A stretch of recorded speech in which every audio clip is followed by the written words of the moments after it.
श्री सद्गुरु महाराज की जय। श्री सद्गुरु महाराज की जय। अकबर बादशाह और बीरबल में बराबर ताना खींचा होते रहता था। अकबर बादशाह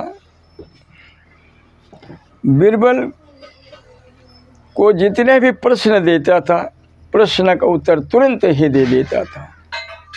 अब अकबर बादशाह ने सोचा कि ऐसे नहीं वो गिर सकता है। एक उपाय सूझा अकबर को। उपाय सूझा क्या? अपने मूंछ और दाढ़ी कटाकर एक टोपला बनाया, थोड़ा कपड़े में लेपटा, मूंछ को कटाकर और दाढ़ी को कटा करके टोपला बना करके, और उसमें जितनी नक्शा गुदरी था सारे सब लपट लपट लपट लपट करते करते करते करते बड़ा फुटबॉल का तरह बना दिया। इतनी बड़ा बना दिया और बीरबल से कहा, बीरबल एक काम करो, इसको ले जाओ नेपाल सरकार को दे देना और उससे मेरे 7 जहाज भर के लाना। 7 जहाज भर के लेना बिना पैसा से। लाइटोल बिना पैसे से 7 जहाज भरनी चाहिए। तो बीरबल ने सोचा इस फुटबॉल के अंदर में है क्या। अब देखा कि जाओ 7 जहाज मेरे नौकर चाकर के लो और नेपाल सरकार से 7 जहाज भर के लाना। बीरबल ने मन में सोचा कि भाई इसके अंदर में है क्या, बड़ी मुश्किल की बात है। और बादशाह अकबर ने सोचा अरे ये मूंछ और दाढ़ी मैं कटा करके इसे टोपला बांध दिया, इनको खोल के राज कचहरी में देखेगा, इनको सीधे काठ में ठोक देगा। बोलिए प्रेम से श्री सद्गुरु महाराज की जय। इतनी सोचा हुआ बीरबल को दे देते हैं। वह बीरबल सर सिपाही लेकर और उनकी 7 जहाज़ों को लेकर नेपाल सरकार की नगरी को चल पड़ा। चलते गया, सोचते गया, चलते गया, सोचते गया, भाई इस फुटबॉल के अंदर में है क्या। बड़ी मुश्किल की बात है, अचंभित बात है। और अकबर बादशाह ने सोचा इसको वहाँ ले जाएगा, बड़ी सभा में तो खोलवाएगा। खोलने के बाद वो क्या देखेगा, और मूंछ और दाढ़ी कटा हुआ इनको सीधे ले जा कर के काठ में ठोक देगा। नेपाल का कानून है। अब जैसे जाते हैं नेपाल सरकार के यहाँ गया, उसको प्रणाम किए और 7 जहाज बांध दिया घाट में।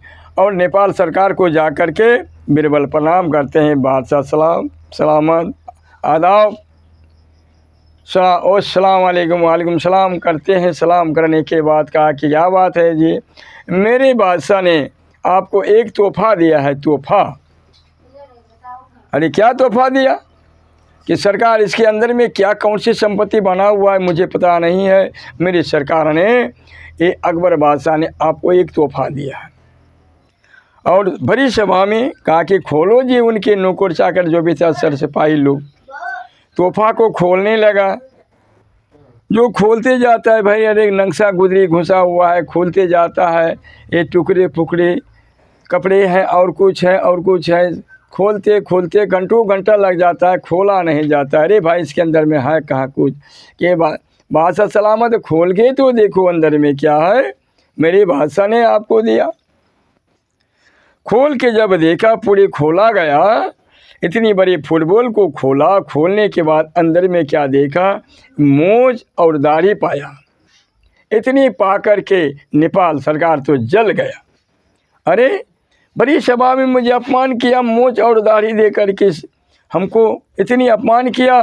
अरे इसको बीरबल को जा कर के काठ में ठोक दो, क्योंकि बड़ी सभा में मुझे बड़ी अपमान किया। ये मूंछ और दाढ़ी का संदेश होता है। वह नेपाल सरकार तो जल गया गुस्से के मारे। तब बीरबल का दिमाग पलट गया। बादशाह सलामत, मुझे तो आप काठ में ज़रूर ठोकेंगे, मगर मेरे एक प्रश्न को आप सुन लो। क्या प्रश्न है, जल्दी बोलो।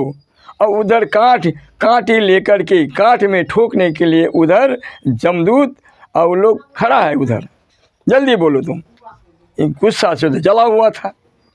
कहा कि देखो हमको तो काट में ठोकोगे से मैं तो मर ही जाऊंगा, मर गया। आपके ऐसा संसार में बेवकूफ़ राजा मैं नेपाल सरकार को नहीं देखा किसी को। क्यों? मेरे बादशाह अकबर ने इतनी भिखारी हो गया है, इतनी भिखारी हो गया, धन के लिए 7 जहाज आपके पास आया और अपने मोज और दाढ़ी को कटाकर आपके शरण में दिया है। आप क्या दीजिएगा उनको, बोलिए? कहता अरे सही कह रहा है, अपने मोज, मर्दों का शान मोज पर रहता है, अपने मोज कटा करके आपके श्री चरणों में दिया, इसको दो, मेरे मोज गिर गया, उनसे 700 जहाज भर करके ले आओ। अरे ठीक कह रहा है, अरे रे रे इसको रिहाई करो, रिहाई करो, बीरबल को रिहाई और जा हीरा जवाहर से भर दो इनको, जितना भी था नेपाल सरकार का 7 जहाज 7 नाव भर दिया। अब इधर अकबर बादशाह ने कहा कि अब तो बीरबल है नहीं, बीरबल तो संसार से चले गए। अब देखो 7 जहाज भर लिया, वहाँ से आते हैं और लोगों ने कहा कि अरे वो तो ख़त्म हो गया। फिर देखा कि झंडा फहराते लहराते आ रहा है, तो उनके सरसिपाही ने कहा कि देखो बीरबल कहते मर गया, आपको 700 जहाज भर के लाता है। देखा कि झंडा के साथ लहराते हुए आ रहे हैं कि नेपाल सरकार की जय, नेपाल सरकार की जय। आपके जय जयकार कहाँ हो रहा है? आया, कहा कि रे बीरबल तुमने 700 जहाज भर के लाया, कौन से तुमने जादू लगाया कि सरकार आपको तो गरीब भिखारी समझ लिया। क्यों? आप मोच और दाढ़ी काट कर जब उसके श्री चरणों में दिया, ऐसे देखा कि कितने अकबर बादशाह गरीब हो चुका है, इसे गरीब जानकर आपको ये 7 जहाज हीरा जवाहरों से भर दिया। इसलिए कहते हैं ये भिखारी बन करके अकबर और बादशाह में बराबर ताना घिंचा होते रहा, कभी उनके साथ पार नहीं पाया। बोलिए प्रेम से श्री सद्गुरु महाराज की जय।